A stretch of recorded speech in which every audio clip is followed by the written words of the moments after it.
اب خبر شامل کرتے ہیں حیدرآباد سے۔ اب یہ نیوز کے بیورو چیف سندھ محبوب حسین بوزدار کے مطابق Hyderabad chamber of small traders and small industry کے صدر محمد سلیم میمن نے کہا ہے کہ پاکستان میں غربت بڑھنے کی بنیادی وجہ یہ ہے کہ وسائل کو عوامی خوشحالی میں تبدیل نہیں کیا جا رہا۔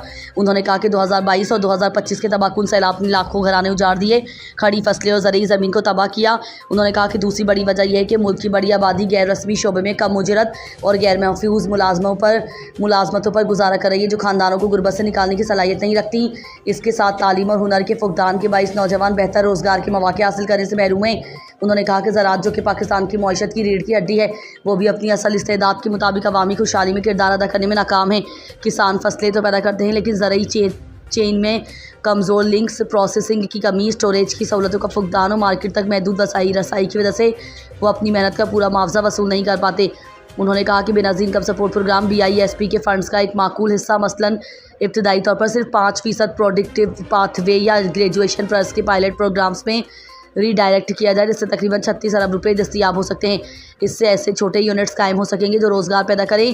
یاد رہے کہ BISP کی 2025-2026 کی ادائیگیاں تقریباً 722 ارب روپے ہیں، جن کا ایک معمولی حصہ بھی غربت کے پائیدار خاتمے کی طرف موڑنے سے نمایاں تبدیلی لائی جا سکتی ہے۔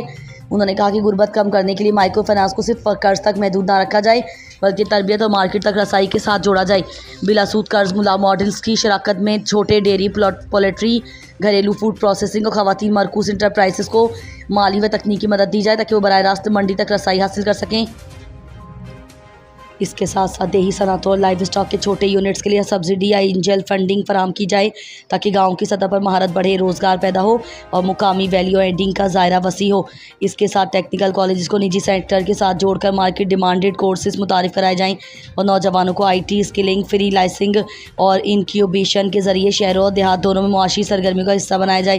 اس مقصد کے لیے ٹارگیٹنگ، ڈیجیٹل ریکارڈ، باہمی آڈٹ اور آزاد مانیٹرنگ اینڈ ایویلیوشن یونٹس قائم کیے جائیں تاکہ یہ پروگرام کسی سیاسی استعمال کا شکار نہ ہوں۔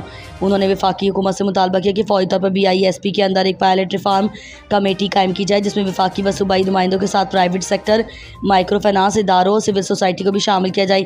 پروگرامز کو سیاسی استعمال سے پاک رکھنے کے لیے ڈیجیٹل شفافیت اور آزاد مانیٹرنگ کا نظام لازمی قرار دیا جائے تاکہ ہر ریکارڈ محفوظ رہے۔ صدر چیمبر نے غربت کے خاتمے کے لیے زرعی value chains, dairy focused incubators اور چھوٹے صنعت کاروں کے لیے خصوصی سبسڈی اور قرض اسکیمیں متعارف کرائی جائیں تاکہ مقامی سطح پر روزگار کے مواقع پیدا ہوں، پیداواری صلاحیت میں اضافہ ہو۔ اس کے ساتھ ساتھ نوجوانوں کے لیے TVET اور IT اسکلنگ پروگرامز کے تحت پبلک پرائیویٹ پارٹنرشپس قائم کی جائیں تاکہ دیہی نوجوان بھی آن لائن روزگار اور فری لائسنسنگ کے ذریعے ملک کی معیشت کا حصہ بن سکیں۔ انہوں نے کہا کہ پاکستان میں پچھلی 4 دہائیوں سے اداروں میں سیاسی بنیادوں پر لوگوں کی بھرتیوں نے اداروں کے کام کرنے کی صلاحیت چھین لی ہے۔